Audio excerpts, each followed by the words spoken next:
Bonjour, je suis Chris Burns, bienvenue dans The Network, un débat intense en réseau avec ceux qui font l'actualité, les titres. L'économie européenne est confrontée à de nombreuses incertitudes en 2016, notamment aux craintes liées au terrorisme qui pourrait faire fuir les touristes. L'arrivée massive de migrants en Europe stimulera-t-elle son économie ou la freinera-t-elle? Certains pays comme l'Allemagne ont besoin de main-d'œuvre. Y aura-t-il de nouveaux plans de sauvetage en Grèce et ailleurs dans la zone euro? Que fera la Banque centrale européenne en cas de nouvelle hausse des taux d'intérêt américains? Les prix du pétrole pourraient remonter avec les tensions au Moyen-Orient ou encore en Ukraine. La Chine ralentit, ce sont tous les facteurs qui pourraient affecter l'économie européenne cette année. Connecté dans cette édition depuis le Parlement européen ici à Bruxelles, Roberto Gualtieri, président de la Commission des affaires économiques et monétaires et eurodéputé italien du groupe des socialistes et démocrates. Esther de Lange, vice-présidente du Parlement européen, membre de la Commission des affaires économiques et monétaires et députée européenne néerlandaise issue du PPE. Et Guntram Wolf, directeur du think tank bruxellois Bruegel.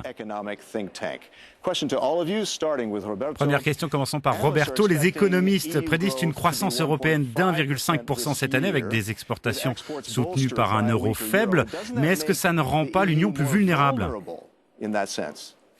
Il est clair que l'économie européenne ne peut pas être uniquement basée sur le moteur des exportations. On doit renforcer notre capacité à encourager notre demande et notre investissement.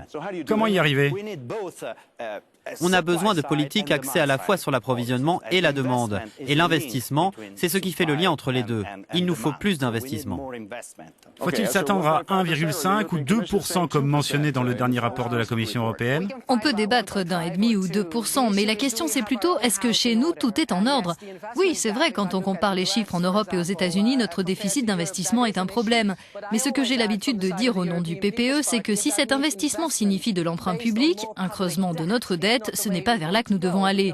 On a aussi besoin de gouvernements responsables. L'investissement doit permettre de stimuler la croissance. Il doit être privé et c'est ce qu'il nous faut pour encourager l'économie. Autre élément, le plan Juncker pour l'investissement, 315 milliards d'euros dont on espère qu'ils stimuleront les choses. Pensez-vous qu'il va booster l'économie européenne ? Le plan Juncker a un effet assez marginal sur la reprise et l'investissement. Ce qu'il nous faut, c'est bien entendu de la stabilité à l'extérieur. Et la Chine est un motif de préoccupation important. Mais il faut aussi évidemment soutenir l'offre et la demande intérieure. Il est particulièrement important de prendre des mesures sur la demande intérieure. Et là, le secteur public a un rôle à jouer.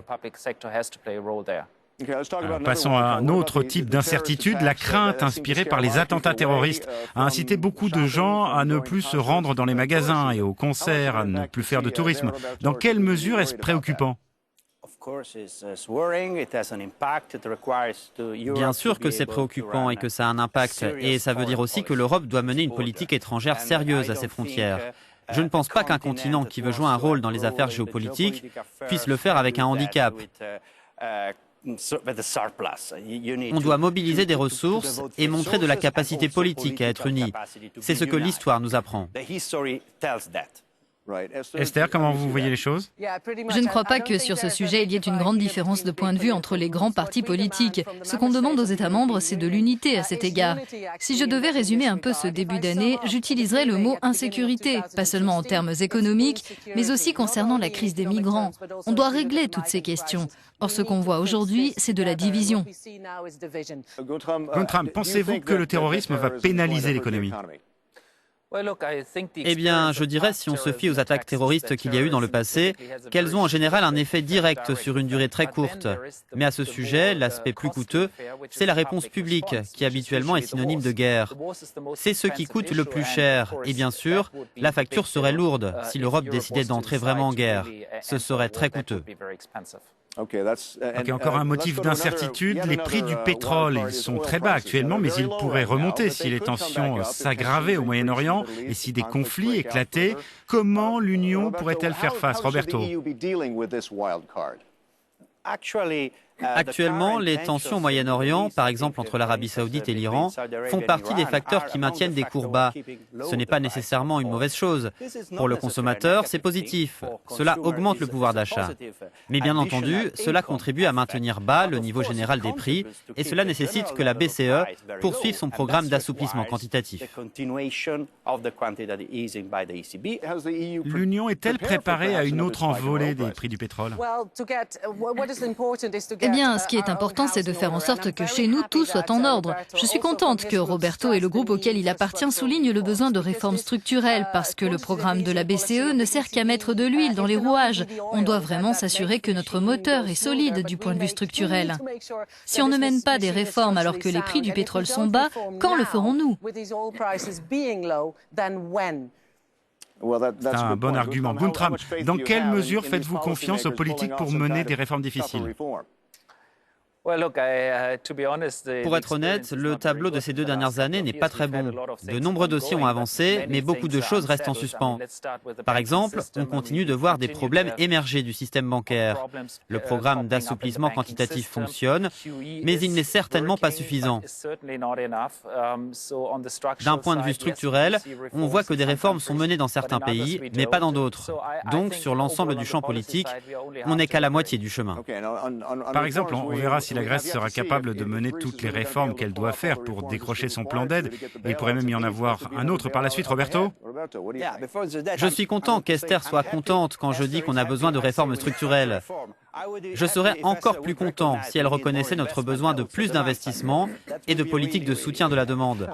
Je ne crois pas qu'on ait besoin d'un autre plan en Grèce. Le plan actuel va fonctionner. On a évité une crise majeure, ce qui a été une bonne chose pour l'Europe.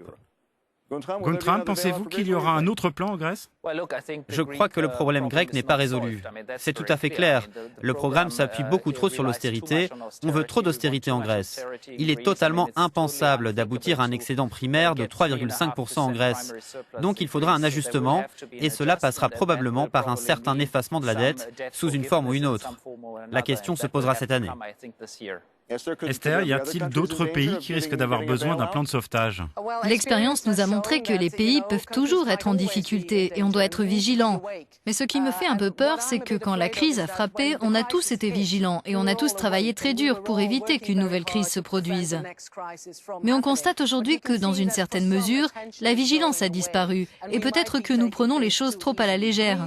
La Grèce est vraiment passée à ça de l'abîme et on devrait en avoir conscience et s'assurer qu'on maintienne une attention constante à la Grèce mais aussi à d'autres États membres.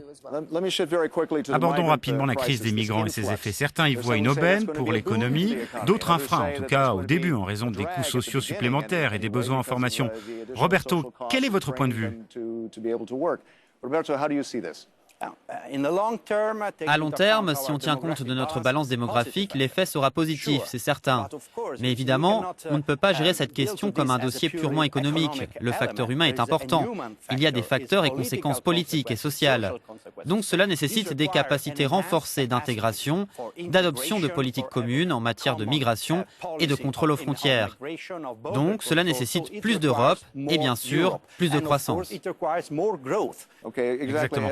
Esther, quel sera l'impact de la crise des migrants? Sera-t-elle un frein? L'Allemagne, ou du moins le gouvernement allemand, a choisi d'en faire l'expérience et il pourrait y avoir un effet sur l'économie du pays. Ce qu'il nous faut aujourd'hui, c'est une réponse européenne commune à ce défi. Certains États membres peuvent avoir besoin d'un certain afflux de main-d'œuvre, mais cette main-d'œuvre ne se trouve peut-être pas parmi ceux qui arrivent actuellement. Ces personnes-là sont en train de fuir la guerre, et ce qu'on doit faire, c'est nous assurer qu'on peut orienter très rapidement ceux qui ont besoin de notre protection, et c'est notre devoir de le faire, et ceux qui ne peuvent pas rester. On échoue à le faire assez rapidement, or il faut qu'on y arrive. Guntram, l'Europe parviendra-t-elle à gérer cette crise des migrants d'un point de vue économique? Au plan économique, les coûts ne sont pas très élevés à court terme. Les finances publiques connaissent une impulsion à court terme parce qu'on dépense plus. À long terme, ça peut certainement avoir des effets positifs si les migrants s'intègrent vraiment. Mais ce qui me préoccupe le plus, c'est ce besoin d'une réponse européenne. Et je ne crois pas qu'on soit en train de l'obtenir.